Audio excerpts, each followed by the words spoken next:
Bonjour tout le monde. Déjà, merci beaucoup d'être là. Ça nous fait plaisir de vous recevoir, même si on a dû un peu en dernière minute se rabattre sur la visio, mais on est tout autant heureuses toutes les trois de vous retrouver ici. Donc du coup, on accueille ce soir Tania Louis, qui nous vient du Tarn, par écran interposé, pour nous parler virus. Donc Tania, tu me coupes hein, si je dis des bêtises, mais Tania est docteur en biologie, aussi médiatrice scientifique, aussi conceptrice de contenu pédagogique. Donc tout plein de casquettes autour des sciences. Et donc elle nous fait le plaisir de nous faire cette conférence ce soir sur les virus, nos improbables alliés, pour essayer de déconstruire un petit peu cette idée qu'on peut avoir sur les virus, surtout qu'on en a entendu parler pendant longtemps, là, ces 2 dernières années, presque trois. Donc, Tania va essayer de peut-être démêler un peu le vrai du faux là-dessus et puis nous surprendre probablement avec des connaissances voilà, qu'on ne connaît pas. Voilà, bah, Tania, je vais te laisser la parole. Nous, on continue d'admettre les quelques retardataires. Oui, Va- juste préciser que si vous souhaitez poser Ouais. des questions au fil de l'intervention de Tania, n'hésitez pas dans la petite zone de dialogue par le chat avec l'onglet Converser au bas de votre écran. Et puis, à Aurèle et moi, on relaiera vos questions, qu'on espère nombreuses, bien sûr, au fil de la rencontre. Tania, Merci beaucoup pour l'accueil quand même, malgré tout. J'aurais préféré être parmi vous, hein, mais bon, puisque j'ai le Covid, ça y est, après plus de 2 ans à passer au travers, il valait clairement mieux que je fasse cette conférence depuis chez moi. Donc pour s'installer confortablement là, pour le temps qui vient, ce que vous pouvez faire déjà, c'est ouvrir la fenêtre de chat pour qu'elle soit ouverte en permanence, parce que je vais vous poser des questions et que je vais vous demander d'y répondre dans le chat, du coup. Alors, si vous voulez prendre la parole, c'est tout à fait possible aussi, hein, mais d'expérience en général, les gens qui sont bien installés dans leur fauteuil préfèrent répondre par le chat quand nous ouvrons leur micro, donc gardez le chat ouvert. Et vous pouvez aussi, dans les paramètres d'affichage, aller sur ma vignette, cliquer sur les 3 petits points et faire épingler. Voilà, parce que en fait, je ne vais pas partager d'écran, vous allez voir, mes diapositives vont apparaître comme ça, directement dans ma fenêtre.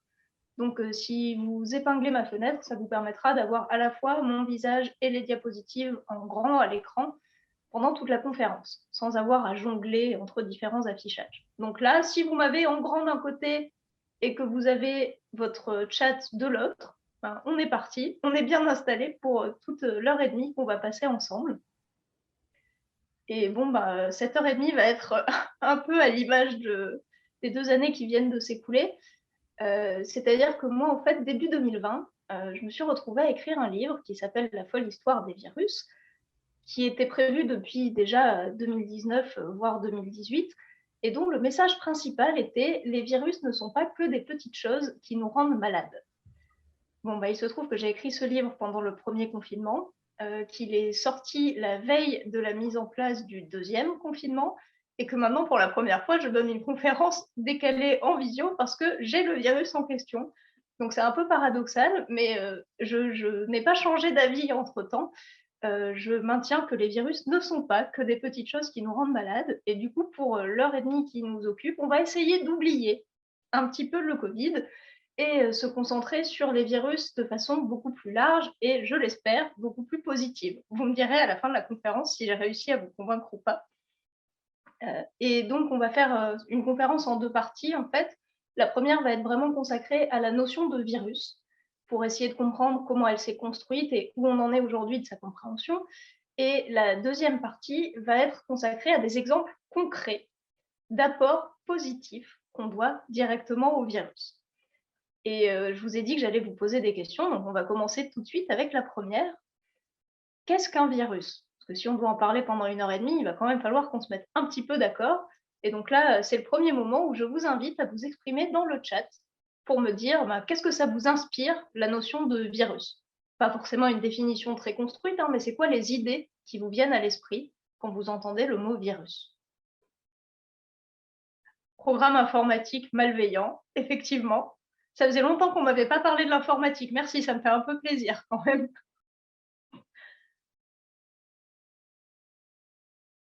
Alors, l'intérêt des questions que je vais vous poser, en tout cas au moins de celle-là, c'est qu'il n'y a pas de bonne ou de mauvaise réponse. Donc surtout, ne vous censurez pas. Ce qui m'intéresse, c'est pas de savoir si vous êtes des virologues en herbe capables de me faire une super définition, c'est plus de savoir vraiment spontanément qu'est-ce que ça vous évoque la notion de virus. Alors, vivant et non vivant, ça on va en reparler tout à l'heure, qui se réplique mais ne se reproduit pas. Ah, ça c'est intéressant parce que la nuance entre réplication et reproduction, elle n'est pas évidente.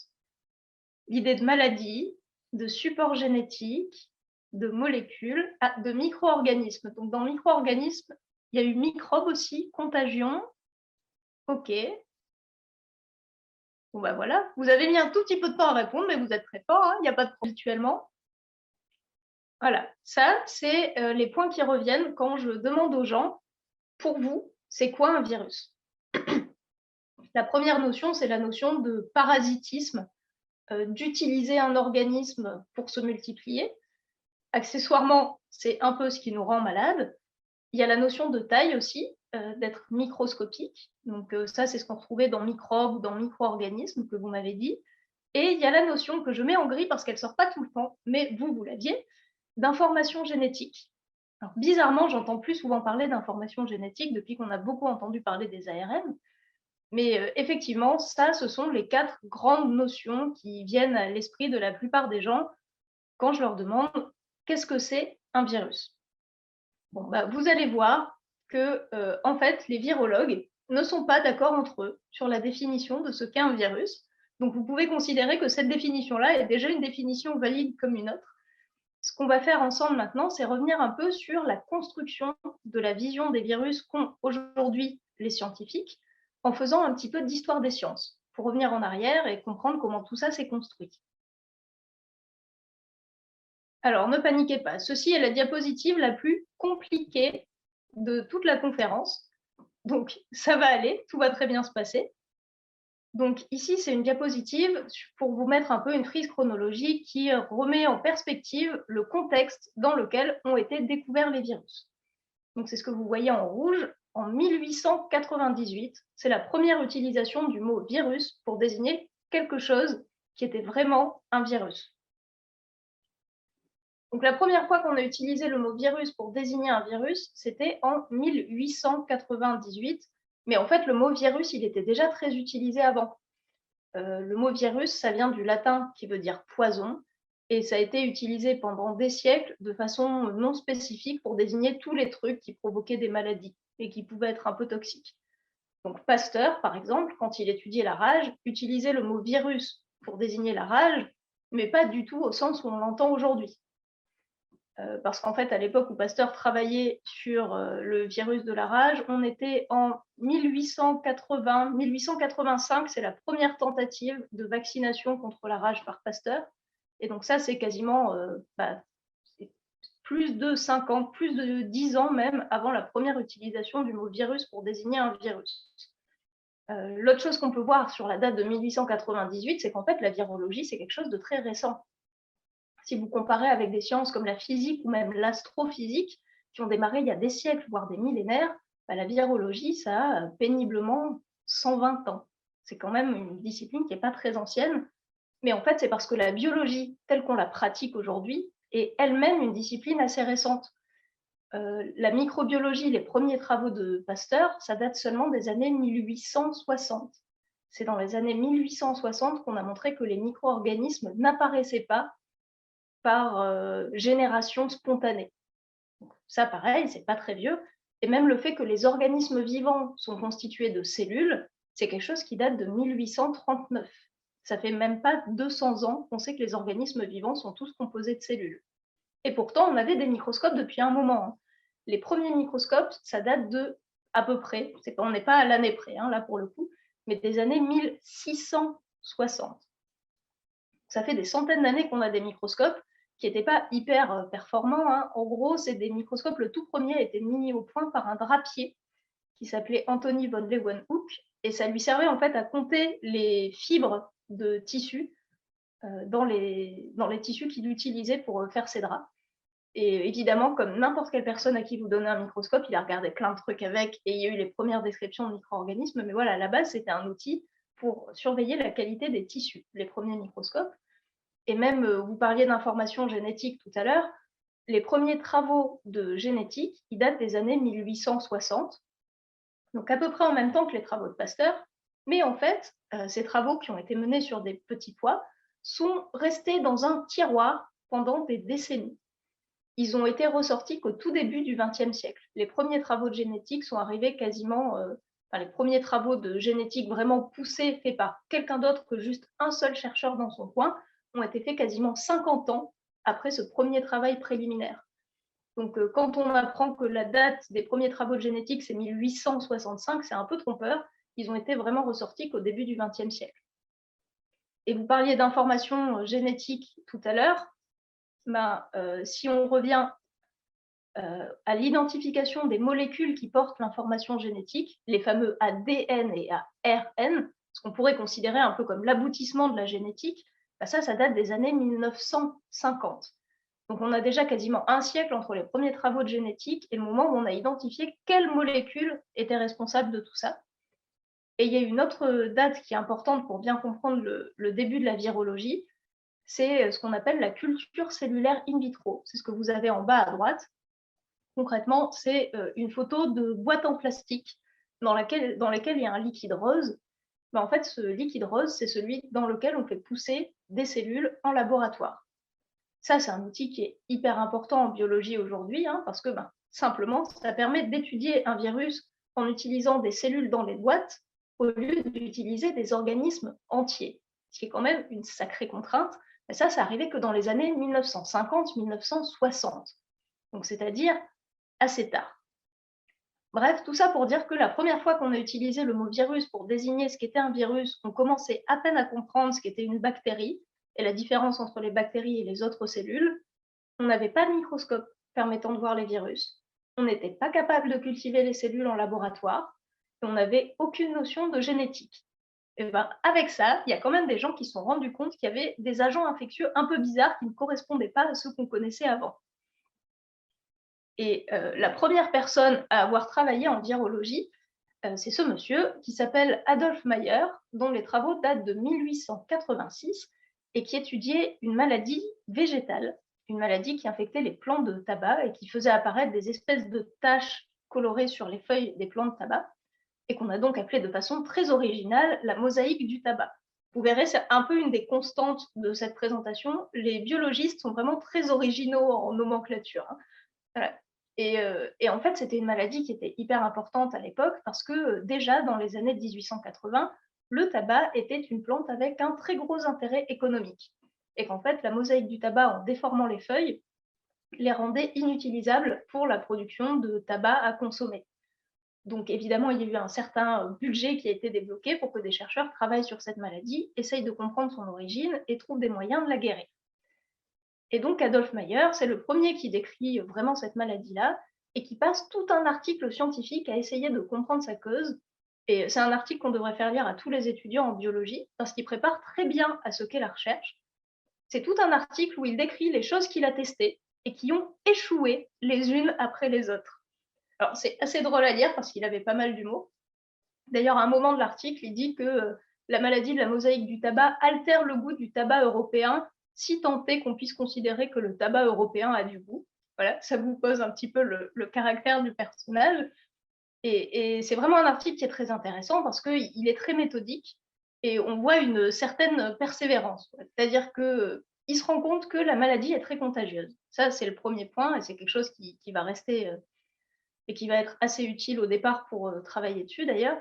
C'est que une goutte de sève de plant de tabac malade suffit à contaminer une nouvelle plante. En revanche, impossible de trouver quoi que ce soit qui soit responsable de la maladie. Il cherche des insectes, il cherche des petits vers, il cherche tout ce qu'il peut. Il regarde la terre au niveau des parcelles parce qu'il se rend compte que quand une parcelle a été contaminée, si on remet des plantes dessus plus tard, elle redéveloppe la maladie. Mais il ne voit rien dans la terre, il ne voit rien dans les plantes. Bon. Son observation principale, c'est que c'est transmissible par la sève. Et du coup, il essaye de faire subir différents traitements à cette sève pour voir s'il y en a qui permettent de la rendre non contagieuse. La première chose, c'est que s'il chauffe cette sève, elle ne transmet plus la maladie.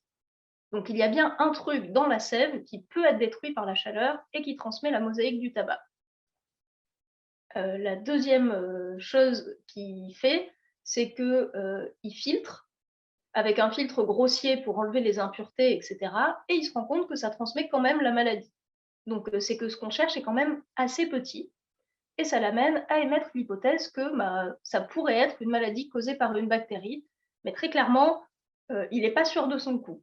Il a plutôt démontré tout ce que ça n'était pas, qu'identifiait vraiment ce qu'était la cause. Et là, j'ai une nouvelle question pour vous. Je vous ai dit que à l'époque où on a découvert les virus, on n'avait pas les microscopes pour les observer, on n'avait pas des outils de la génétique, on ne pouvait pas cultiver les cellules en laboratoire. Les prochains travaux que je vais vous présenter, c'est ceux qui ont permis de vraiment identifier que les virus étaient différents du reste des agents infectieux. Est-ce que vous avez une idée de quel outil, et j'ai mis une majuscule, un L majuscule parce qu'il y en a vraiment un qui a joué un rôle clé dans la naissance de la virologie? C'est une question très difficile, hein, celle-là. Moi, je l'ai su parce que j'ai fait des études de virologie, c'est tout, hein. C'est pas un truc dont on entend parler très souvent. Personne n'a d'idée? En général, même si j'ai insisté en disant qu'on n'avait pas les microscopes, il y a toujours quelqu'un qui me dit que c'est les microscopes, parce que vraiment, c'est ce qui nous vient à l'esprit en particulier à la base. Et effectivement, alors, la structure de l'ADN, c'est 1953. Donc, on est plus de 50 ans avant ça. Mais l'œuf de poule, c'est arrivé aussi un peu après. C'est plutôt 1920-1930, les techniques de culture sur œuf de poule. Mais je ne vais pas faire durer le suspense trop longtemps parce que quelqu'un a quand même donné la bonne réponse. Donc, bravo à Odd. L'outil clé qui arrivait ensuite, c'est ce que vous voyez ici, là.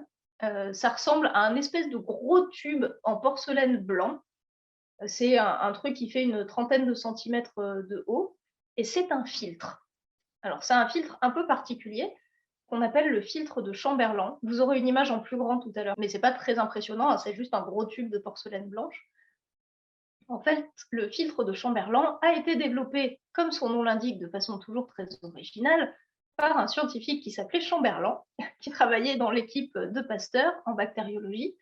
Et en fait, c'est un filtre qui est capable de bloquer les bactéries.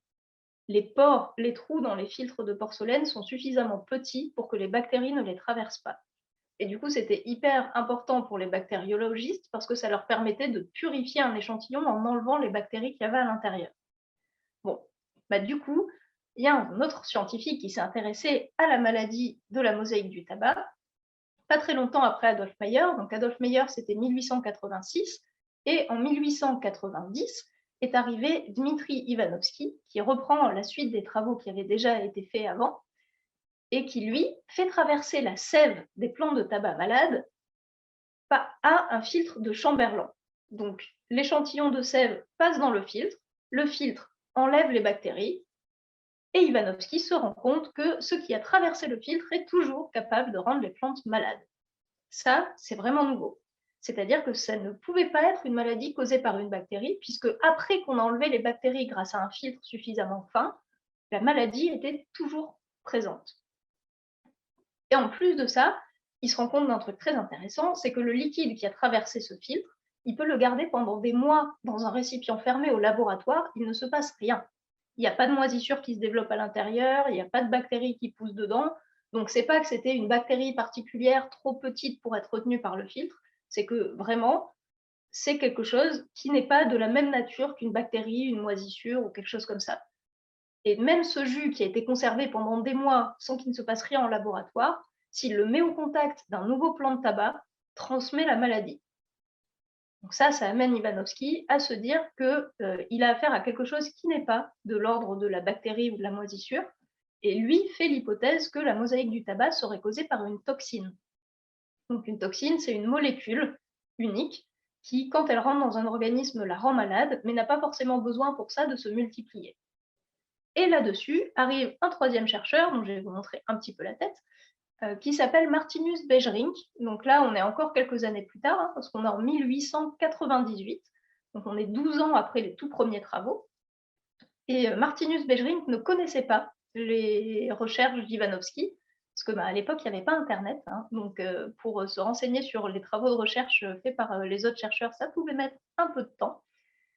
Et donc lui aussi refait des expériences avec les filtres, se dit, c'est quand même étrange, il y a vraiment quelque chose de nouveau. En plus des filtres, il fait passer le jus à travers d'une espèce de gélatine, donc une autre forme de filtration finalement. Et surtout, il réalise ce qu'on appelle des expériences d'infection en série. C'est-à-dire que Beijerinck, concrètement, il prend une goutte de sève contaminée, il infecte une nouvelle plante avec. Cette plante développe la maladie. Il prend une goutte du jus de cette plante-là, il infecte une autre plante. Celle-ci développe la maladie. Il prend encore une goutte de cette nouvelle plante et ainsi de suite. Et il se rend compte que même en prenant qu'une goutte à chaque fois, la maladie se transmet toujours. Et ça, en fait, c'est assez étonnant, quoi. C'est-à-dire que si c'était vraiment une toxine, au fur et à mesure du temps, elle serait tellement diluée dans la sève des plantes de tabac qu'elle ne pourrait plus transmettre la maladie. Là, le fait que ce soit toujours transmissible, même avec des dilutions, ça prouve qu'en fait, dans les plants de tabac malades, l'agent infectieux responsable de la mosaïque du tabac est capable de se multiplier. Et c'est pour désigner cette idée-là que Martinus Beijerinck, pour la première fois en 1898, utilise le mot de virus. Alors, il n'était pas tout à fait sur la bonne définition parce que, comme ça traversait les filtres, il pensait qu'il avait affaire à quelque chose de fluide. C'est-à-dire que pour lui, les virus devaient être un truc liquide, capable de se multiplier dans les plants de tabac et de transmettre une maladie, ce qui n'était pas tout à fait vrai. Et bon, voilà en gros la vision des virus à laquelle on était arrivé en 1898. En gros, je vous ai remis en bas à gauche les notions que vous aviez spontanément évoquées tout à l'heure, donc la notion de parasitisme, d'être petit, de transmettre des maladies. En fait, en 1898, on avait exprimé un petit peu autrement à peu près cette vision-là. C'est-à-dire que la première caractéristique des virus, c'était qu'ils étaient infectieux, ce qui est logique parce qu'en fait, on les avait étudiés pour essayer de comprendre l'origine d'une maladie.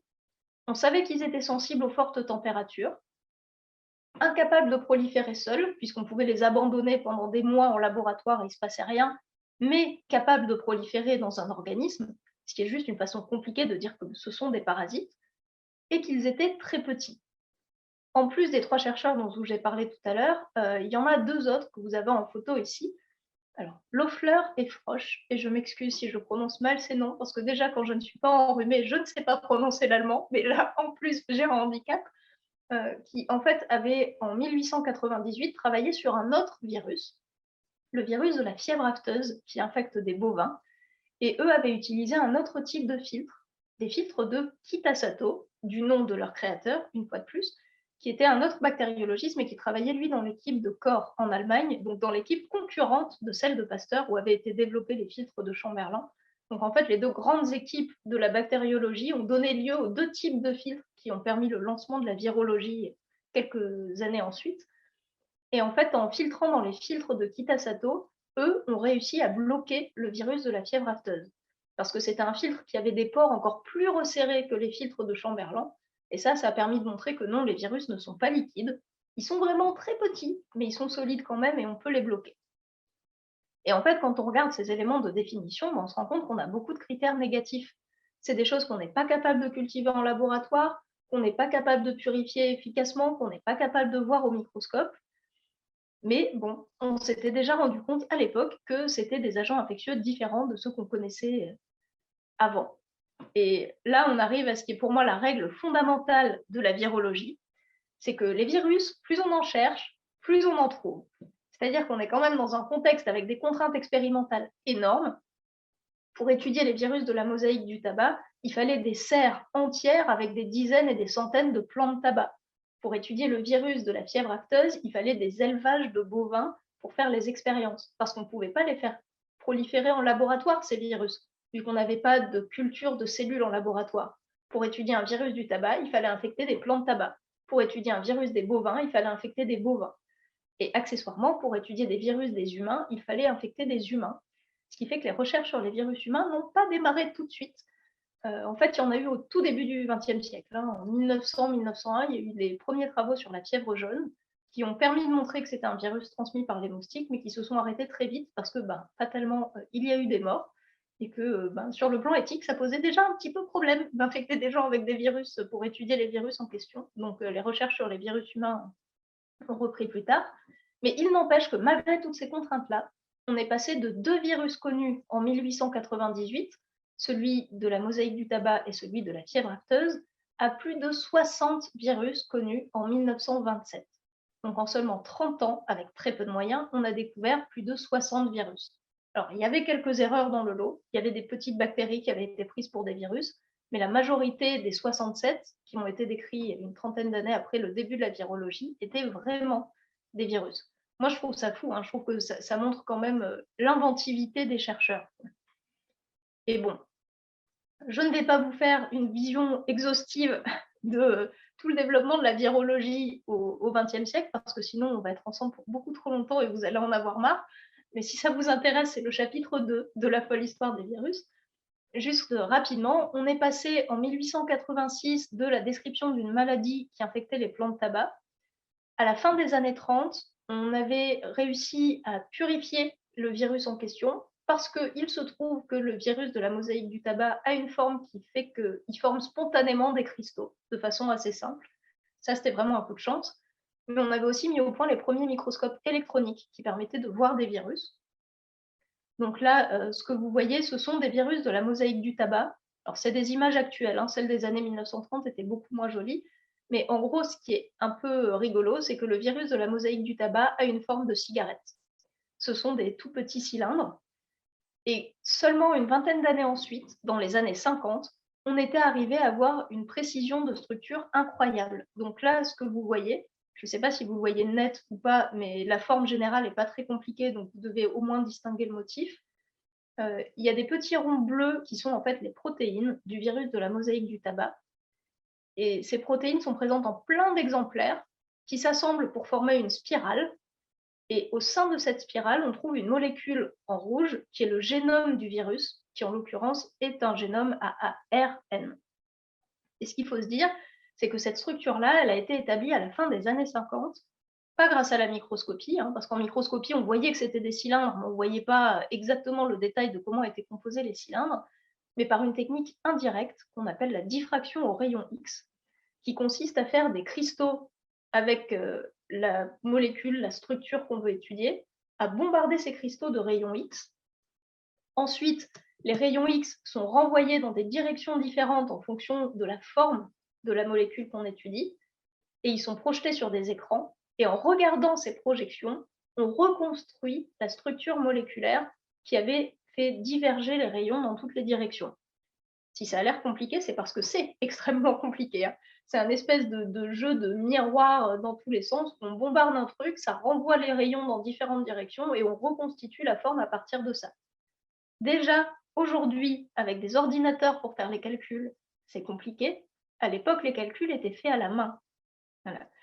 Et en fait, une des pionnières de cette technique-là, qui était vraiment très reconnue pour ses compétences dans le domaine, c'est Rosalind Franklin, qui est souvent évoquée quand on parle de la recherche de la structure de l'ADN, puisque c'est elle qui a fait le travail de diffraction au rayon X qui a permis d'identifier la structure de cette molécule.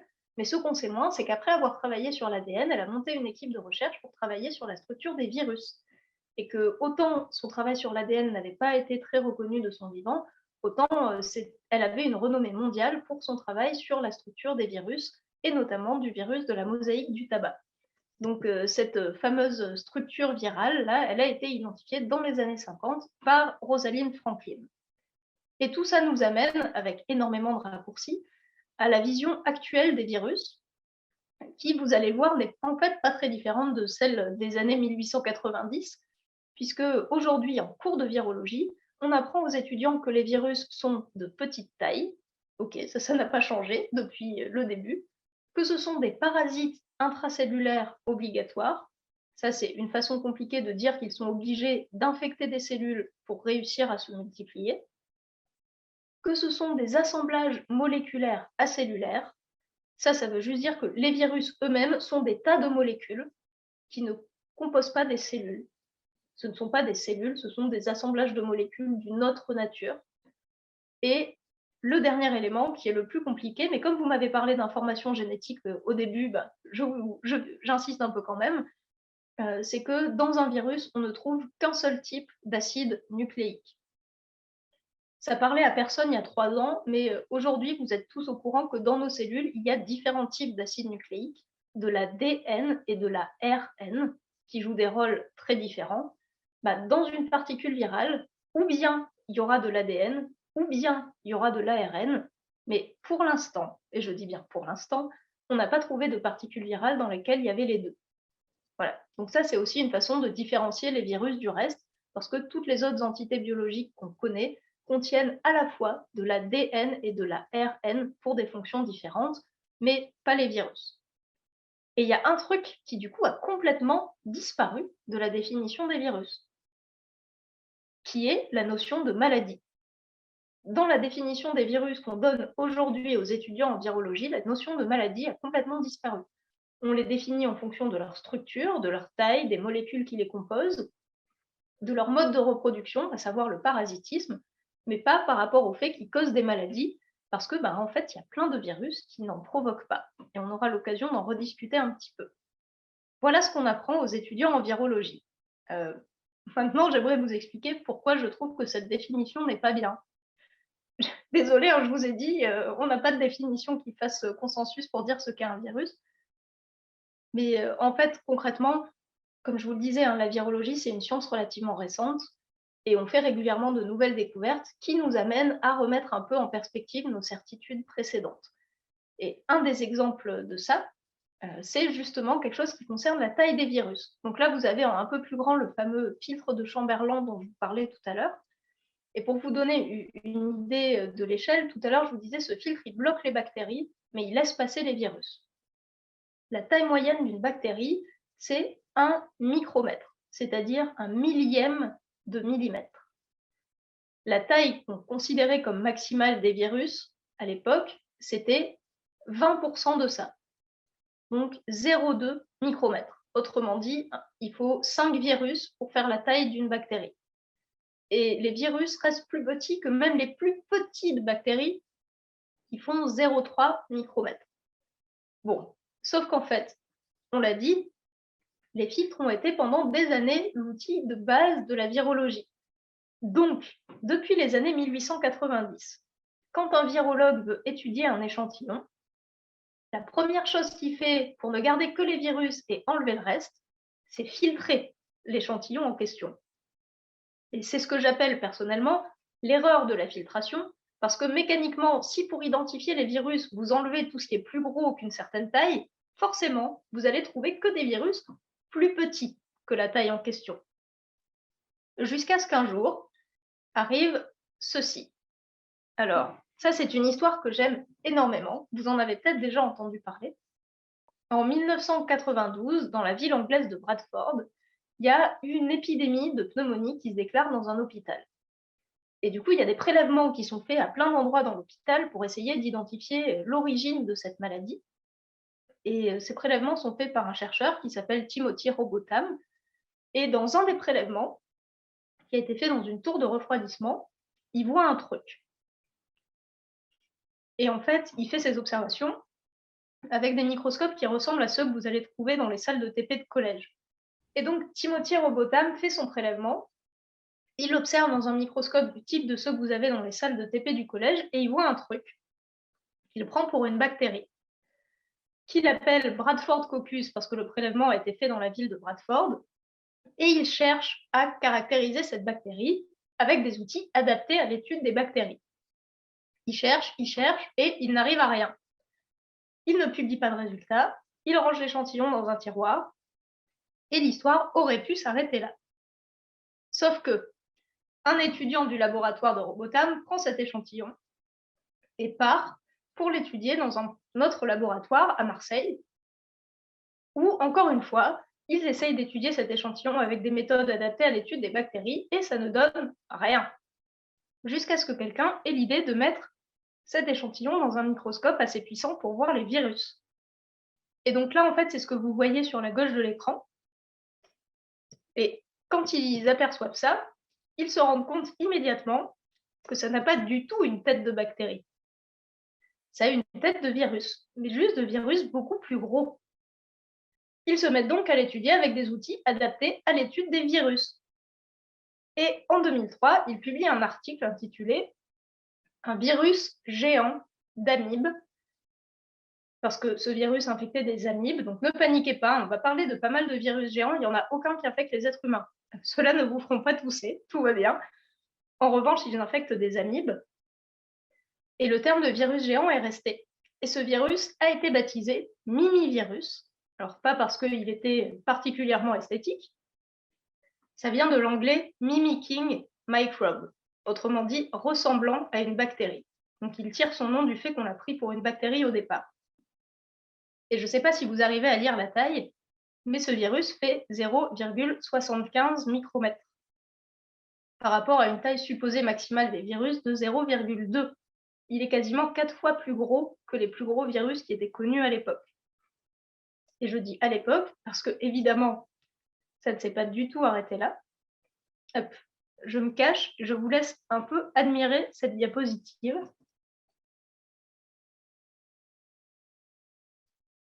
Ce que vous voyez là, ce sont juste 4 exemples de virus géants. Alors, ils sont par ordre chronologique et par taille croissante, mais c'est vraiment pas une liste exhaustive. Donc, le tupanvirus que vous avez à droite, qui ressemble en gros à une espèce d'ampoule recouverte de picots, qui a été découvert en 2018, lui fait 2 micromètres de long, c'est-à-dire 2 fois plus que la taille moyenne des bactéries. Donc, effectivement, les virus sont petits. Je ne dis pas le contraire, mais en général, quand on dit que les virus sont petits, on a surtout en tête qu'ils sont plus petits que les bactéries. Eh bien, depuis qu'on cherche des virus plus gros que les bactéries, on se rend compte que, en fait, pas du tout. Il y a énormément de virus géants, notamment dans nos océans. Aujourd'hui, on connaît plusieurs familles de virus géants, parce que là, ceux que vous voyez, mimivirus, le premier, et pandoravirus, le deuxième, n'ont pas du tout la même forme, en fait. Ce ne sont pas du tout les mêmes familles de virus. Et ces virus géants, en plus de remettre en question nos définitions de la taille des virus, ont aussi des génomes très compliqués. Ils ont des génomes avec plusieurs milliers de gènes au lieu d'une dizaine. Ils ont des génomes qui permettent de réaliser des fonctions qui étaient considérées jusque-là comme inaccessibles au virus. Alors, certains ont des gènes impliqués dans le transport de molécules, dans la réparation des dommages à l'ADN, dans le contrôle de la structure des protéines. Alors, aucun de ces virus n'est autonome pour tout ça.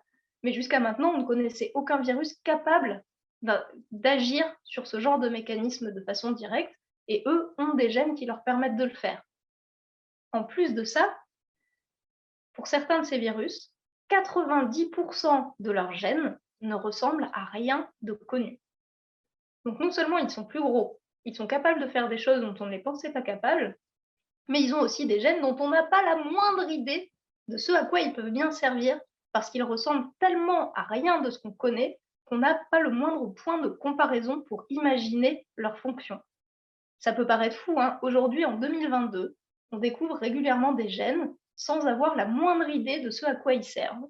Et pour certains de ces virus géants, ça représente 90% de leur génome.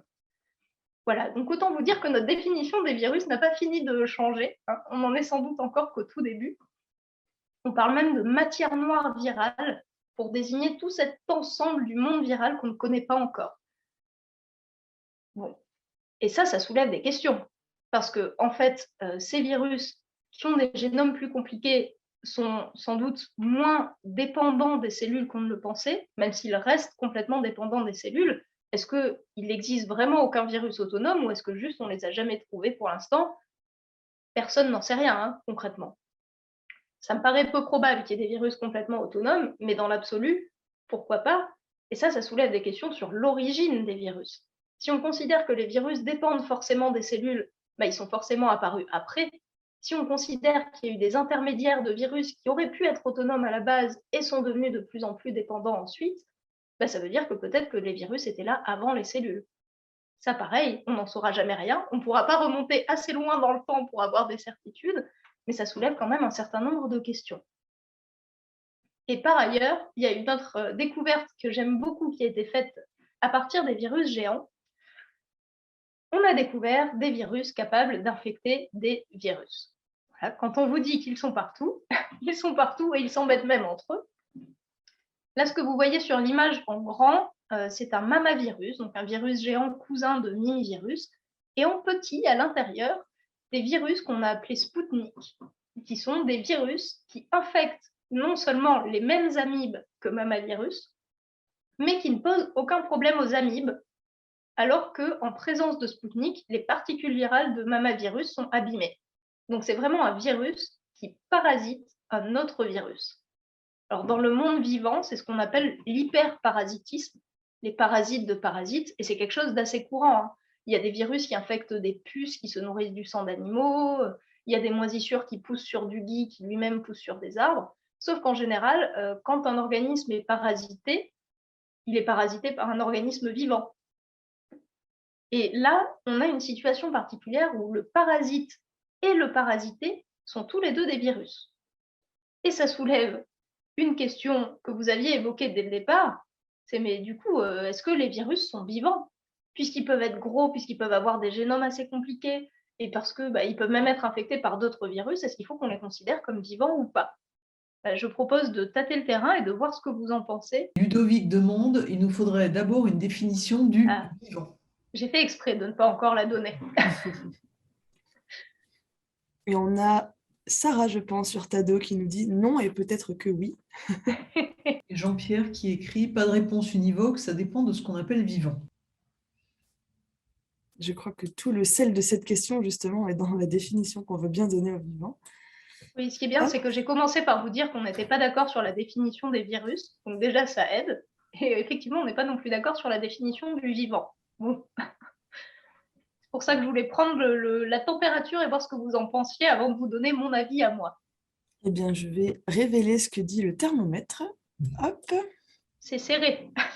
Donc 57% de oui et 43% de non. Bon, sachez que, spoiler, je me range dans les 57%.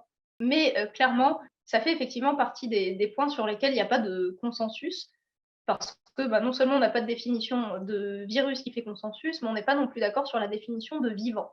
Alors, globalement, il y a 3 critères qui reviennent quand on essaye de définir ce que c'est un être vivant. Le premier critère, c'est qu'un être vivant, c'est un organisme capable de se multiplier.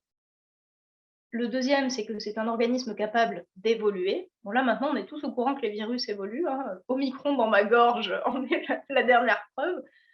Et le troisième critère, c'est qu'on considère comme vivant un organisme qui est capable d'échanger de l'énergie et de la matière avec son milieu. Alors, c'est une longue phrase qui peut être résumée par avoir un métabolisme. Mais bon, c'est plus facile à comprendre, échanger de la matière et de l'énergie avec son milieu. En général, les gens qui considèrent que les virus ne sont pas vivants ont un problème avec ce point-là. C'est le côté échange d'énergie et de matière qui bloque, parce que clairement, les virus se multiplient. Alors, ils se multiplient de façon parasitaire, certes, hein, mais il y a plein d'organismes parasitaires. Et on ne discute pas de leur caractère vivant ou non en temps normal, hein, donc il n'y a pas de raison qu'on le fasse pour les virus. En revanche, échanger de la matière et de l'énergie avec leur milieu, ça se discute un peu plus. Alors ne paniquez pas, voilà une autre diapositive un petit peu compliquée. Hop là. Donc ce que vous voyez là, c'est un schéma vraiment très grossier du cycle de vie d'un virus. Donc un virus arrive, il infecte une cellule, il en pirate pour en faire une usine à fabriquer de nouveaux virus sont relâchés, ils infectent une nouvelle cellule, etc., etc. Ça, c'est le schéma de base de l'existence d'un virus. Mais en fait, en général, les gens qui vous disent que les virus ne sont pas capables d'échanger de la matière et de l'énergie avec leur milieu ne se concentrent que sur une partie de ce cycle de vie. Alors qu'en fait, on peut y distinguer 2 phases. En gros, il y a la phase de dissémination qui correspond ici en bleu au moment où les virus sont dans le milieu extérieur. Ce sont des particules virales qui se disséminent entre les cellules à infecter. Et les phases de prolifération en jaune, où les virus piratent des cellules pour en faire des usines à nouveaux virus. En fait, quand on vous dit qu'un virus fait telle taille, qu'il a telle protéine à sa surface, qu'il contient tel type d'acide nucléique, à chaque fois, on ne vous parle que de la phase de dissémination. Tout ce que je vous ai dit jusqu'à maintenant ne concernait quasiment que la phase de dissémination des virus. Alors que quand on a ce schéma-là sous les yeux, c'est difficile de se dire que c'est cette partie-là du cycle de vie qui est la plus intéressante en fait. on se doute bien que ce qui va être le plus spectaculaire, c'est ce qui se passe au moment où le virus pirate une cellule pour se multiplier. En fait, assimiler un virus à une particule virale, c'est-à-dire à son unité de dissémination, c'est exactement comme si on essayait de définir ce qu'est un arbre en regardant une graine ou ce qu'est un humain en regardant un spermatozoïde. Quand on voit les choses de ce point de vue-là, on se rend compte tout de suite que ça ne marche pas en fait. Il y a peu de chances pour qu'on arrive à une définition vraiment cohérente.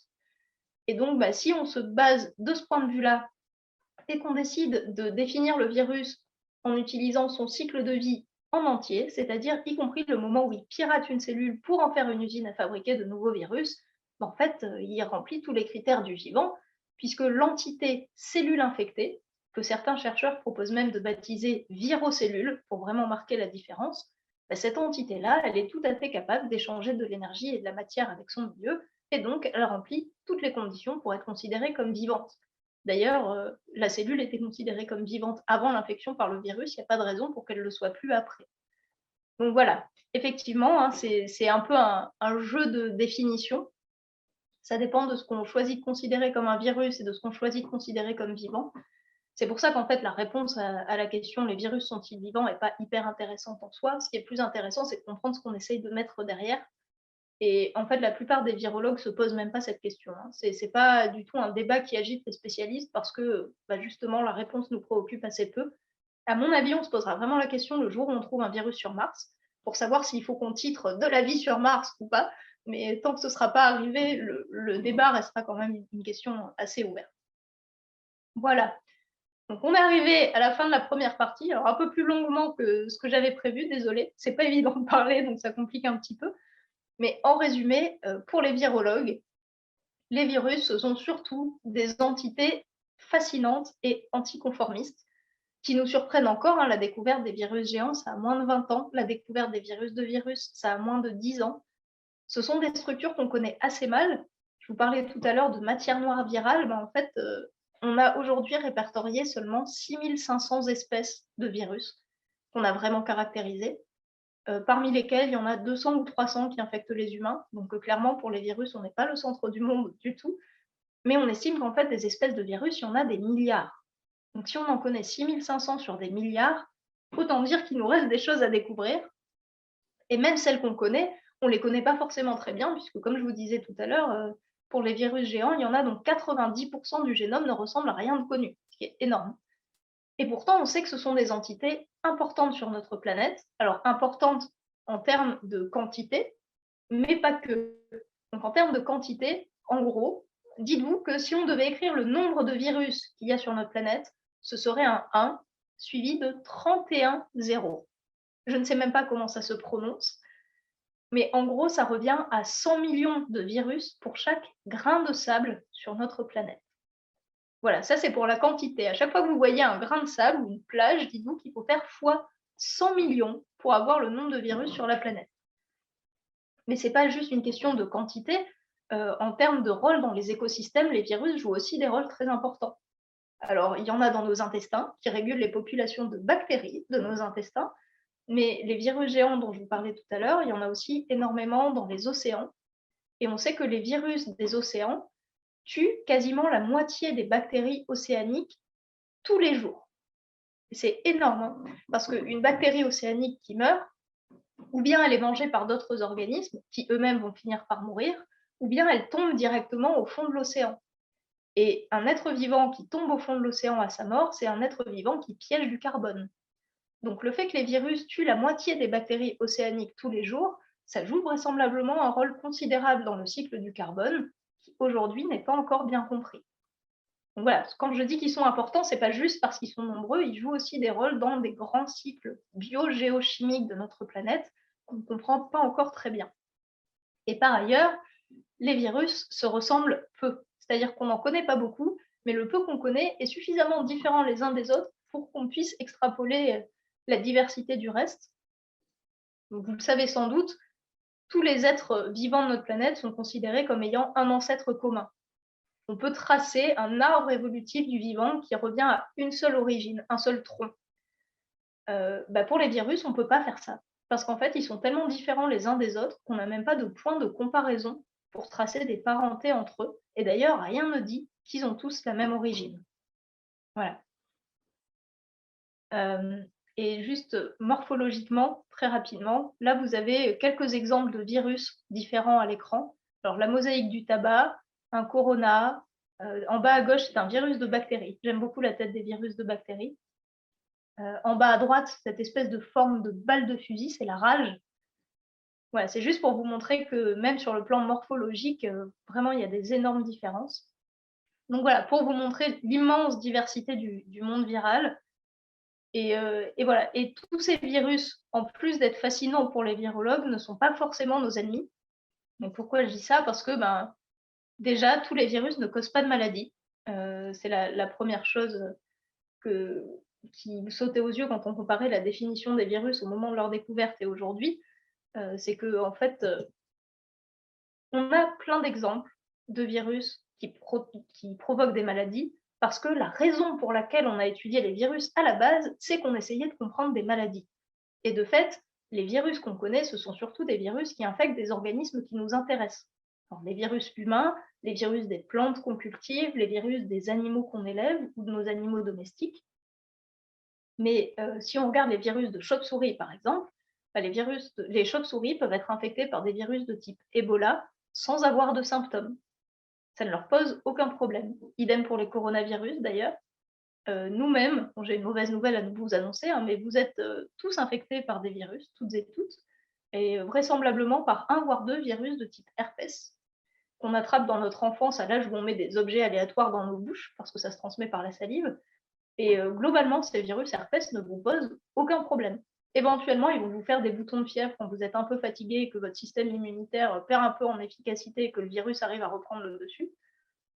Mais en fait, la plupart du temps, vous êtes infecté par des herpès parce qu'on n'en guérit jamais. Donc, ceux que vous avez attrapés quand vous étiez petit, vous les avez toujours et ça ne vous pose aucun problème. C'est aussi le cas, de façon un peu plus paradoxale, pour les virus de la famille du VIH, donc le virus responsable du sida.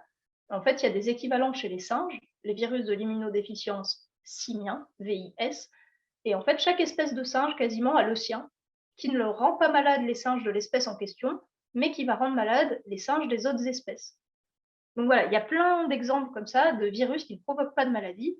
Seulement ceux-là, quand on étudie à la base des virus à cause des symptômes qu'ils provoquent, on passe un peu à côté. Donc on les a découverts au fur et à mesure de la recherche, parfois un peu par hasard.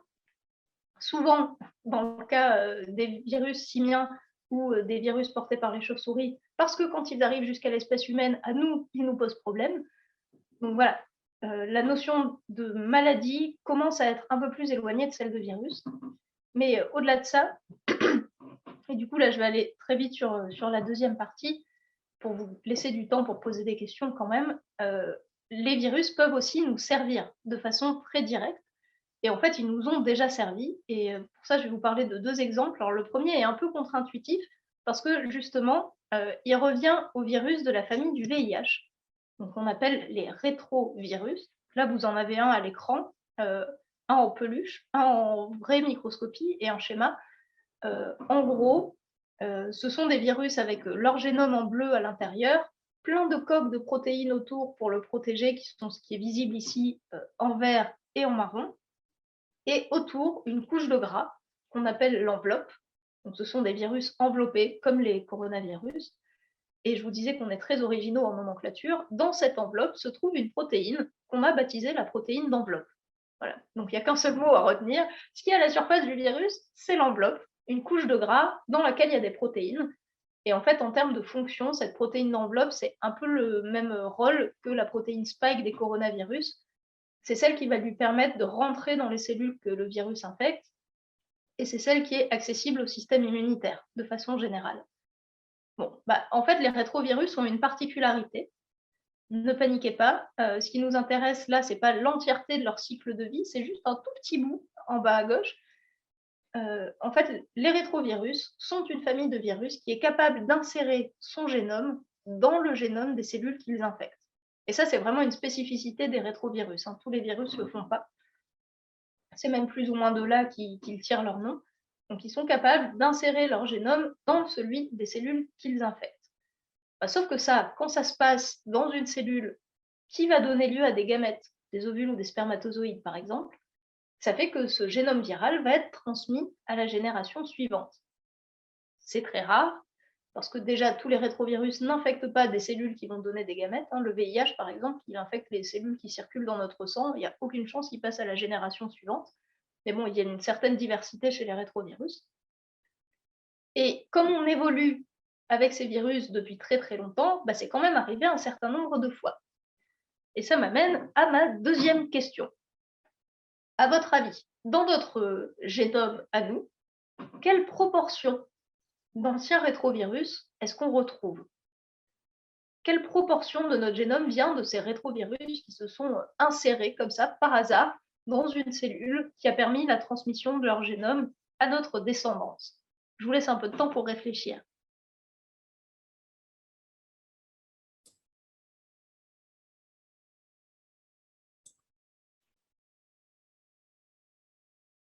J'ai les résultats en avant-première et c'est intéressant. De mon point de vue, qui ne connaît pas la réponse, Tu peux les afficher. je vais les afficher.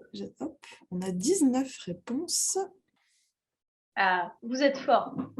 Vous êtes fort. Je pense qu'il y a des gens qui s'y connaissent un peu en virus quand même dans ce public. Moi, je dis ça, je dis rien. Donc, pour information, notre génome fait 3,3 milliards de caractères, les fameux ATCG, etc., qu'on voit généralement. Il y en a 3,3 milliards pour la longueur totale de notre génome. Et sur ce total, il n'y en a que 1% qui correspond à des gènes humains. Déjà, ça, c'est la première petite modestie. Dans notre génome, il y a à peu près 1% de la longueur totale qui est des gènes humains. Et effectivement, vous avez raison, il y a 8% qui correspondent à d'anciens rétrovirus. Au-delà du chiffre, ça veut dire que dans la longueur de notre génome, il y a 8 fois plus de restes de rétrovirus que de gènes humains. Voilà, moi je trouve ce chiffre assez frappant. Je l'ai appris ça il y a 15 ans, je m'en suis toujours pas remise, donc je laisse toujours un petit effet dramatique. Et ça, c'est si on compte juste en longueur, parce qu'en fait, les gènes humains sont beaucoup plus longs que les génomes de virus. Et du coup, en nombre, en effectif, c'est encore pire. C'est-à-dire qu'on a à peu près 20 000 gènes humains dans notre génome pour à peu près 500 000 génomes d'anciens virus, qui contiennent chacun une dizaine de gènes. Donc autant dire que notre génome n'est pas si humain que ça, concrètement. Bon, après, ne paniquez pas une fois de plus, ces gènes-là sont quand même globalement abîmés. C'est-à-dire que le plus récent de ces génomes de virus a 150 000 ans. Il ne vient pas d'arriver là tout de suite. Et la plupart sont très abîmés. En gros, pour être exact, il faudrait plutôt parler de fossiles de virus que de virus. Mais bon, ouais, quand même, 500 000, ça fait beaucoup. Et sur ces 500 000, ils ne sont pas tous abîmés de la même façon. Et il y en a encore quelques-uns qui arrivent à s'exprimer. C'est rare, mais ça arrive. Et parmi ceux qui s'expriment, il y en a un qui correspond à une de ces fameuses protéines d'enveloppe virale. C'est pour ça que je vous en parlais. Ce n'était pas juste pour rajouter un petit peu de nomenclature compliquée. Donc, ces protéines d'enveloppe, ça correspond à ce qui permet normalement à la membrane, à la couche de gras qui entoure le virus, de fusionner avec la couche de gras qui entoure la cellule. Et la protéine d'enveloppe virale qu'on a identifiée qui s'exprime chez l'humain, s'exprime dans un tissu un peu particulier, le placenta. Ne paniquez toujours pas, c'est normal, tout va très bien. Il y a un gène de virus qui s'exprime dans le placenta humain, plus exactement dans un tissu, c'est ce que vous avez en bleu là sur le schéma, qui porte le nom barbare de syncytiotrophoblaste. Et je suis désolée, je ne suis pas responsable de cette nomenclature-là, mais concrètement, le nom dit très bien ce que c'est si on parle grec, ce qui n'est pas mon cas. Enfin bref, un syncytium, c'est un tissu qui est formé par la fusion de plusieurs cellules. Donc syncytio, et trophoblaste, ça veut dire qui nourrit l'embryon. Donc le syncytiotrophoblaste, c'est un tissu formé par la fusion de plusieurs cellules qui nourrit les embryons. Et en fait, c'est le tissu qui sert d'interface entre le sang de la mère et le sang du fœtus. Donc un truc un petit peu important. En fait, ce tissu est formé grâce à une protéine d'enveloppe de rétrovirus, ou plus exactement à 2 protéines d'enveloppe de rétrovirus, qui sont exprimées par le fœtus. Donc, messieurs, vous êtes concernés aussi. vous avez exprimé ces gènes avant même de naître, et qui permettent la formation du tissu à travers lequel se font les échanges entre le sang de la mère et le sang du fœtus pendant la grossesse. Donc autant dire que sans les virus, nous ne serions pas là, puisque nous n'aurions pas pu former ce placenta et nous développer dans le ventre de nos mères respectives.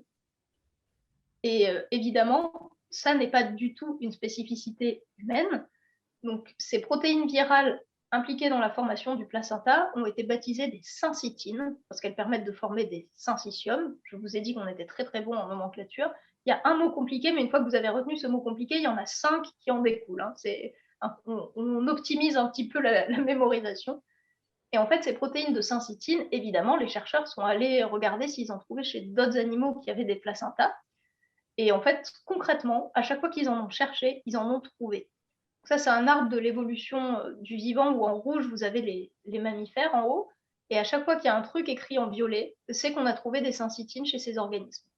Et en fait, on a trouvé des syncytines y compris chez des marsupiaux, c'est-à-dire des mammifères qui ont la particularité d'avoir un développement in utero très court, puisque les petits sortent pour finir leur croissance dans la poche ventrale de la mère. Et donc, on a trouvé des syncytines même chez ces organismes-là, chez le diable de Tasmanie, chez les opossums, chez les wallabies. Et les chercheurs sont curieux, donc ils se sont dit, il y a quand même des organismes qui se reproduisent de façon vivipare, c'est-à-dire avec le fœtus qui grandit dans le corps de la mère, mais qui ne sont pas des mammifères. Il n'y en a pas beaucoup, mais il y en a. Est-ce qu'eux aussi ont des syncytines? Et ils sont allés embêter des petits lézards, qu'on appelle les lézards mabouya, qui vivent en Amérique du Sud, pour regarder si ces lézards vivipares avaient des syncytines, et la réponse est oui. Donc, au-delà même des mammifères, il y a vraisemblablement un lien entre la reproduction vivipare à l'intérieur du corps de la mère et l'expression de protéines d'enveloppe de rétrovirus dans le placenta. Alors, je vous la fais courte, parce que j'ai dit que j'allais rapidement passer sur cette deuxième partie, mais en gros, l'hypothèse des chercheurs aujourd'hui, c'est que ces protéines, elles n'ont pas du tout été retenues pour leur capacité à faire fusionner des cellules. D'ailleurs, il y a des mammifères où les cellules fusionnent très peu dans le placenta, mais c'est surtout que, comme je vous le disais, ce sont aussi les protéines qui sont visibles à la surface des virus. Et les protéines qui sont visibles à la surface des virus, ce sont celles qui sont confrontées au système immunitaire. Et une des fonctions de ces protéines d'enveloppe pour les virus, c'est de diminuer l'efficacité de la réponse immunitaire de la personne, de l'organisme qu'ils infectent. En fait, l'organisme du fœtus, pour la mère, c'est un corps étranger, parce que le génome du fœtus est différent du génome de la mère. Donc, pour que la grossesse soit possible, il faut aussi que le système immunitaire de la mère tolère la présence du fœtus. Et les chercheurs pensent qu'en fait, c'est à ça que servent ces protéines d'enveloppe virale, à permettre à l'organisme de la mère de tolérer l'organisme du fœtus pendant la durée de la grossesse. Évidemment, ça fait partie des choses qui sont difficiles à démontrer, mais concrètement, chez les souris, par exemple, si on enlève les syncytines, ce qui est faisable avec des manipulations génétiques, il y en a 2 chez la souris, mais il y en a une, si on l'enlève, les grossesses ne se terminent pas. Donc, on sait qu'il y a vraiment des mammifères pour lesquels ce gène-là est indispensable au développement in utero des fœtus. Voilà. Si ça vous intéresse, pareil, j'en parle beaucoup dans le livre parce que c'est vraiment un truc que je trouve fascinant de se dire que nos placentas ne se formeraient pas si on n'avait pas cette protéine de virus qui s'exprime dans nos cellules. Et bon, c'est l'exemple le mieux connu, mais ce n'est pas le seul. Il y a aussi des guêpes parasitoïdes. Alors, je vous montre la photo parce que quand même elle est magnifique. C'est une guêpe émeraude. Donc les guêpes parasitoïdes, ce sont des guêpes qui se reproduisent en pondant leurs œufs dans des insectes, dans d'autres arthropodes. Et en fait, elles utilisent aussi les virus pour leur reproduction, mais de façon beaucoup plus agressive que nous. C'est-à-dire que nous, ça nous permet tranquillement de faire notre placenta dans le ventre de notre mère. Les guêpes parasitoïdes injectent des virus en même temps que leurs œufs aux animaux dans lesquels elles pondent pour éviter que le système immunitaire de ces animaux ne se débarrasse des œufs. Donc elles ont aussi domestiqué des virus, mais de façon beaucoup plus agressive que nous. Et il y a un autre organe humain dans lequel on trouve une protéine virale, qui est le cerveau. Ça aussi, en général, ça inquiète un peu les gens, mais ne paniquez pas, au contraire, c'est très bien. En fait, dans notre cerveau s'exprime une protéine qui s'appelle ARC, qui est aussi une protéine de rétrovirus, mais cette fois-ci pas une protéine d'enveloppe, une protéine de structure. Et c'est une protéine dont on sait qu'elle est hyper importante parce qu'elle est impliqués dans le développement cérébral, dans la mémoire à long terme et dans l'apprentissage. Et en fait, il y a des chercheurs qui ont étudié des neurones en laboratoire et qui ont montré que in vitro, cette protéine ARC est capable de former des trucs qui ressemblent à des particules virales qui se déplacent entre les neurones. Est-ce qu'il se passe la même chose dans nos cerveaux? On n'en sait rien, parce que étrangement, c'est beaucoup plus difficile à observer. Mais en tout cas, in vitro, cette protéine de rétrovirus qui est présente dans nos cellules et qui s'exprime dans nos cerveaux est capable de faire des pseudo-particules virales qui naviguent entre les neurones. Et c'est pas du tout impossible qu'en fait, ce soit cette fonction-là qui lui permette de jouer un rôle dans notre mémoire à long terme et notre apprentissage. Donc voilà, peut-être que vraiment on peut dire merci aux virus parce que non seulement sans eux, on ne serait pas nés et sans eux, on n'aurait pas de mémoire long terme, ce qui fait quand même déjà de bonnes raisons d'être reconnaissant. Et il y a un dernier point que je vais évoquer vraiment très vite, d'utilisation volontaire des virus. Donc, parce que là, c'est l'évolution qui nous a donné ces rétrovirus. On n'a pas choisi de les utiliser dans nos placentas ou nos cerveaux, mais on peut choisir d'utiliser des virus pour soigner. Je sais que ça paraît paradoxal, mais en fait, c'est parce qu'il y a des virus qui infectent à peu près tous les autres types d'organismes, y compris des virus. Donc, il y a aussi des virus qui infectent les bactéries. Et les bactéries nous rendent malades.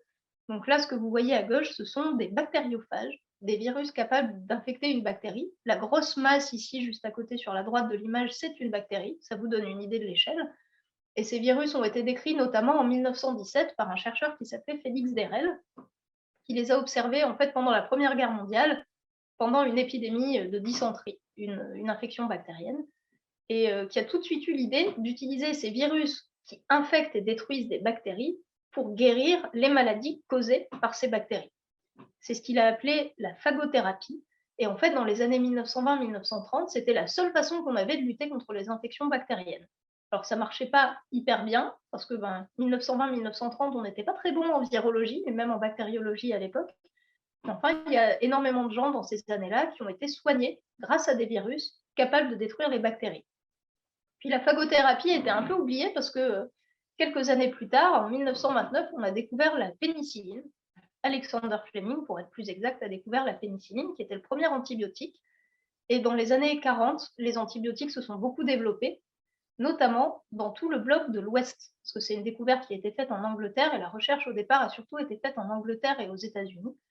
Et donc les antibiotiques se sont développés un peu partout, parce qu'ils étaient moins chers, plus faciles à stocker, très efficaces, plus faciles à produire aussi, à administrer que les bactériophages, sauf dans le bloc soviétique. Parce qu'en fait, comme la guerre froide s'est prolongée après la Seconde Guerre mondiale, le bloc soviétique avait très peu accès aux antibiotiques. Et eux ont plutôt continué à utiliser les bactériophages. Et en fait, si on doit comparer les deux, en gros, les antibiotiques, c'est des chars d'assaut. Je suis un peu mal à l'aise à l'idée d'utiliser cette métaphore guerrière maintenant. Ça passait un peu mieux il y a 2 mois. Mais bon, concrètement, c'est quand même très parlant, je trouve. Les antibiotiques détruisent toutes les bactéries, à peu de choses près. Même si vous ne ciblez pas la bonne bactérie avec le bon antibiotique, globalement, ça marche. Alors que les bactériophages sont plutôt des snipers. C'est-à-dire que chaque bactériophage va être capable d'infecter seulement certaines bactéries. Et bon, c'était un inconvénient dans les années 1920-1930, parce que si on ne mettait pas le bon bactériophage en face de la bonne bactérie, ça ne marchait pas. Mais ça redevient intéressant aujourd'hui, et vous avez peut-être déjà compris pourquoi. C'est qu'en fait, les maladies bactériennes ont été très bien contrôlées pendant le XXe siècle. On est passé de 1 décès sur 5 causé par des maladies bactériennes au début du XXe siècle à moins d'1 décès sur 50 en 1990 en France. Et ça, c'est un progrès énorme qu'on doit aux antibiotiques et aux vaccins, ne les oublions pas. Mais vous avez vraisemblablement entendu cette fameuse campagne des années 90 qui disait que les antibiotiques, ce n'est pas automatique. Parce qu'en fait, les bactéries évoluent pour devenir résistantes aux antibiotiques. Et ça, c'est un vrai problème. Parce qu'en gros, déjà aujourd'hui, il y a plusieurs centaines de milliers de morts, je répète, plusieurs centaines de milliers de morts tous les ans à cause des bactéries résistantes aux antibiotiques. Où justement, on en a tellement utilisé que les bactéries se sont adaptées à ces traitements-là. Et il y a des bactéries auxquelles ça ne fait plus rien. Et l'OMS estime que ça va être un vrai problème dans les années qui viennent et qu'en 2050, ça pourrait causer 10 millions de morts par an. Bon, bah, ça implique de chercher des alternatives aux antibiotiques. La première piste, c'est de découvrir de nouveaux antibiotiques. Bon, bah, ça, de fait, on cherche, mais pour l'instant, ça ne marche pas très bien. Ceux qu'on trouve ressemblent trop aux anciens et du coup, les bactéries qui résistaient aux anciens résistent aussi aux nouveaux. L'autre solution, bah, c'est de limiter l'usage des antibiotiques, d'où la fameuse campagne comme quoi c'est pas automatique, les incitations des médecins à les prendre vraiment jusqu'à la fin du traitement pour être sûr que vous tuiez bien toutes les bactéries et qu'il n'y en ait pas quelques résistantes qui s'échappent et qui aillent propager cette résistance.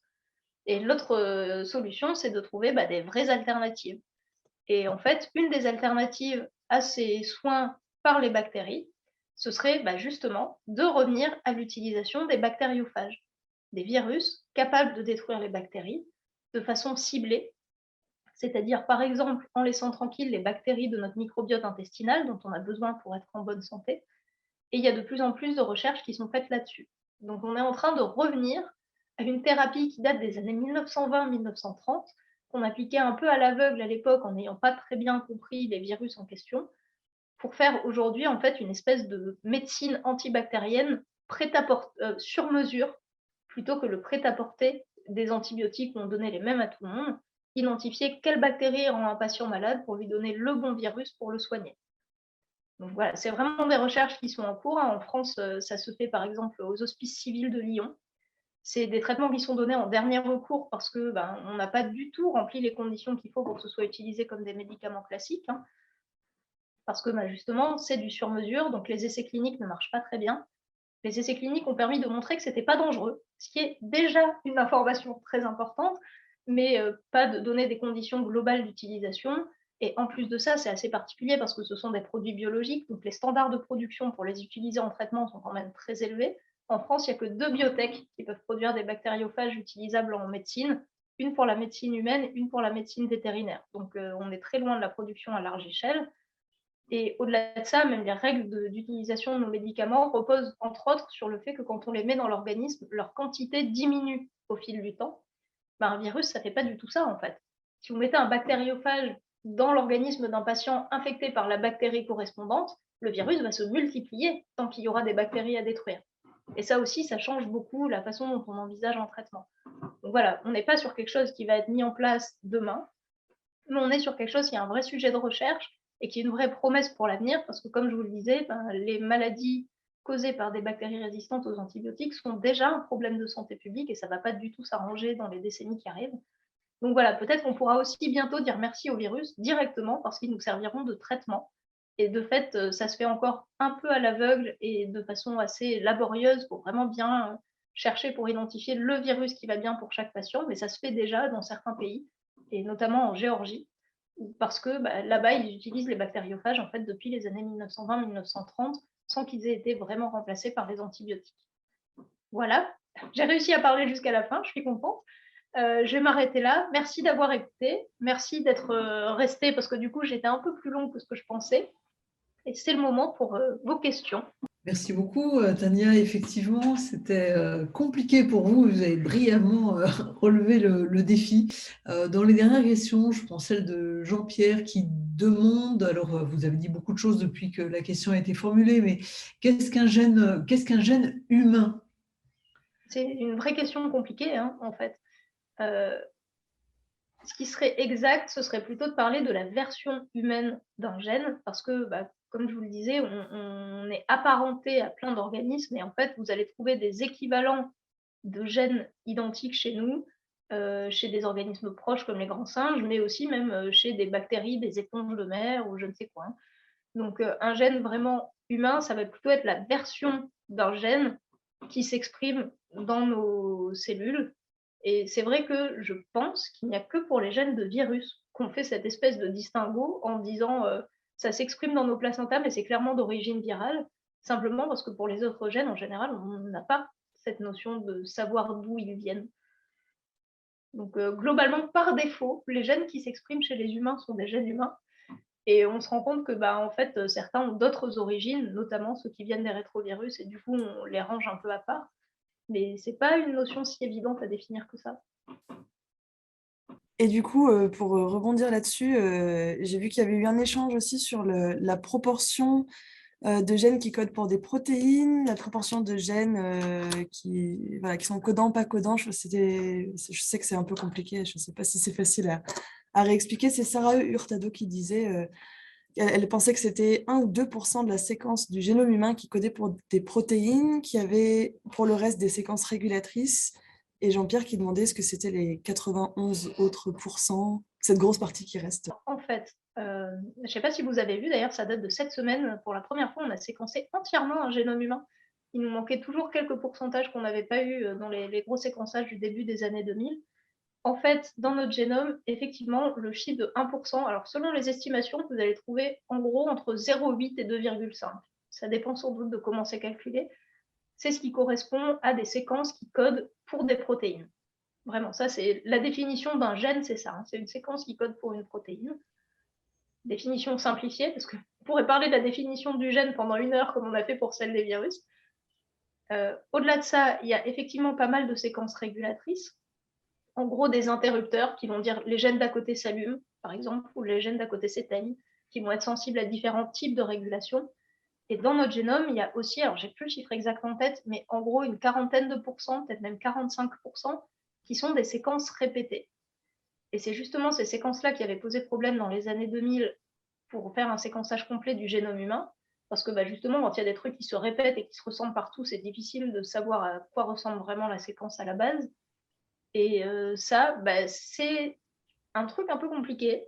C'est des séquences génétiques qui sont capables de se cloner, de se copier-coller ou de se couper-coller, ça dépend, pour se réinsérer plusieurs fois dans notre génome, de façon dynamique, de façon plus ou moins autonome, et on ne sait pas d'où elles viennent.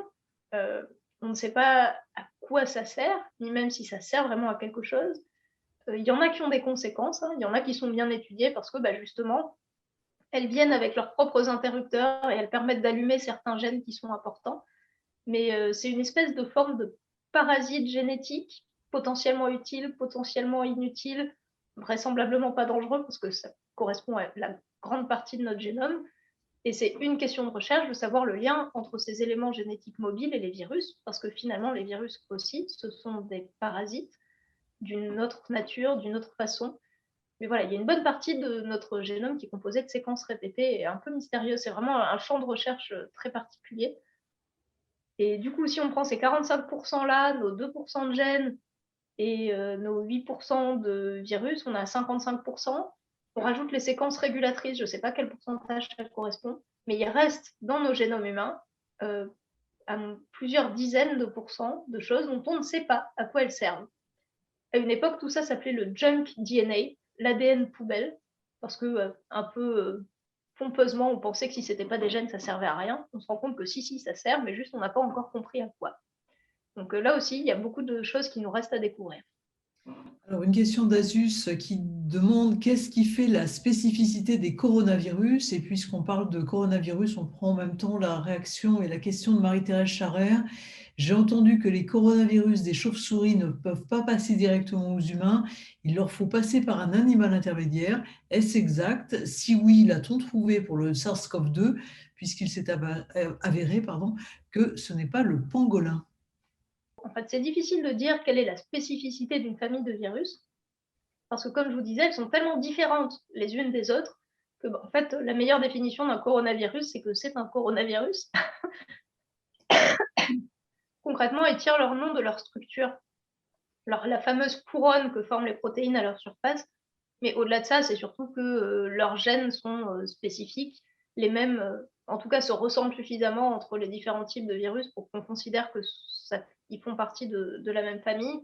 Dans leurs caractéristiques marquantes, il y a le fait que ce sont des virus à ARN avec des gros génomes, ce qui est assez rare parce qu'en fait, les protéines qui recopient les génomes à ARN, ce sont forcément des protéines de virus parce que dans nos cellules à nous, il n'y a pas de protéines qui sont capables de faire de l'ARN à partir d'ARN.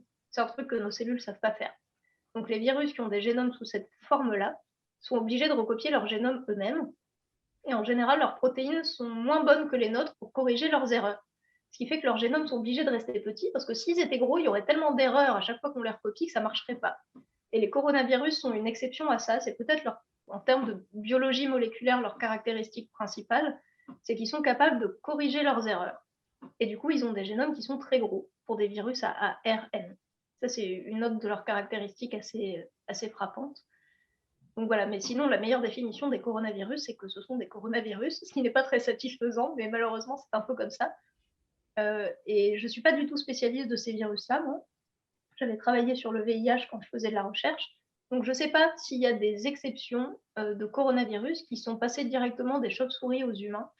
C'est vrai que c'est en tout cas pas le scénario le plus courant, hein, parce que pour les virus pour lesquels on a suivi le passage de la chauve-souris à l'humain, c'est-à-dire principalement le SARS-CoV-1 et maintenant le SARS-CoV-2 pour lequel il y a des recherches, il y avait un hôte intermédiaire, donc la civette palmis, je ne sais plus, palmé, quelque chose comme ça, une civette pour le SARS-CoV-1 de 2002-2003. Pour le SARS-CoV-2, je sais qu'il y a 2 publications qui sont sorties il n'y a pas très longtemps, qui amenaient un bon scénario assez robuste, qui a été pas mal partagé dans la communauté des spécialistes sur l'origine du SARS-CoV-2, mais je n'ai pas eu le temps de les lire, donc je suis bien incapable de vous dire si elles identifient vraiment un animal intermédiaire ou pas. Elles identifient en tout cas le rôle clair du marché de Wuhan et globalement de la proximité entre plusieurs espèces d'animaux. Donc il y a vraisemblablement un animal intermédiaire là-dedans. Après, je ne sais pas si ça a été déjà possible de redescendre pour dire exactement lequel, parce qu'en fait, on s'est rendu compte, depuis que l'épidémie a pris de l'ampleur, que le SARS-CoV-2 est capable d'infecter plein de mammifères différents. Il infecte les félins, il infecte les visons, il infecte les cerfs. Donc voilà, trouver lequel était vraiment le premier à l'origine, ça risque de ne pas être évident. Mais manifestement, un des intérêts de ces publications, c'est qu'ils avaient réussi à travailler avec des échantillons qui dataient de l'émergence de l'épidémie. Mais encore une fois, comme je ne les ai pas lus, je n'ai pas envie de dire n'importe quoi, donc je ne sais pas. Et bon, quand bien même il y aura encore un hôte intermédiaire, ça ne veut pas dire que les coronavirus de chauve-souris ne peuvent jamais passer à l'humain directement. De fait, il y a quand même des données qui sont assez claires, me semble-t-il, sur le fait que les gens qui vivent dans des zones avec beaucoup de chauves-souris ont pour certains des anticorps dirigés contre les virus de chauve-souris. Donc, ils ont vraisemblablement été contaminés, sauf que la plupart du temps, quand un virus d'animal passe à l'homme, ça ne fait pas grand-chose en fait. Parce que si le virus n'est pas capable de se multiplier efficacement dans l'organisme humain, potentiellement, il n'y a même pas de symptômes, ou éventuellement, ça va rendre la personne malade, mais elle-même ne sera jamais contagieuse. Donc peut-être que l'hôte intermédiaire, c'est plus une condition pour que l'infection de l'humain marche, entre guillemets, que pour qu'elle soit vraiment possible dans l'absolu. Merci Tania, je propose une toute dernière question parce que là je pense que vous êtes bien fatiguée. Une question que posait tout à l'heure Didier Bernache. Comment la reproduction marchait avant d'avoir intégré des rétrovirus à l'origine de la membrane dans le placenta? Alors la reproduction en général, elle marchait par les œufs. L'oviparité, donc la reproduction par la ponte d'œuf est beaucoup plus ancienne que la viviparité. Et l'hypothèse aujourd'hui des chercheurs, c'est que la viviparité n'est apparue que quand il y a eu cette domestication de gènes permettant de tolérer l'organisme du fœtus. Alors pour l'instant, tous ceux qu'on connaît qui jouent ce rôle-là sont des gènes de rétrovirus. Peut-être qu'en creusant le sujet, on va trouver d'autres gènes, d'autres natures qui permettent cette tolérance. Mais en tout cas, clairement, avant, la solution était que le fœtus se développe ailleurs que dans l'organisme de la mère, et en l'occurrence dans des œufs. Merci beaucoup Tania. Rien. Vous avez, voilà, il y a dans les commentaires des gens qui vous remercient pour cette conférence très didactique.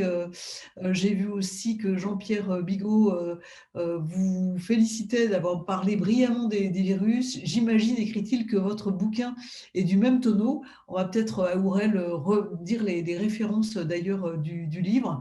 Voilà, donc apparemment, voilà, les gens sont très satisfaits. Voilà, le livre, vous le voyez, il est sous vos yeux. Tania Louis, la folle histoire des virus, pour replonger dans ce monde des virus que vous nous avez brillamment exposé à l'instant. Merci beaucoup à vous. Vous êtes également vulgarisatrice.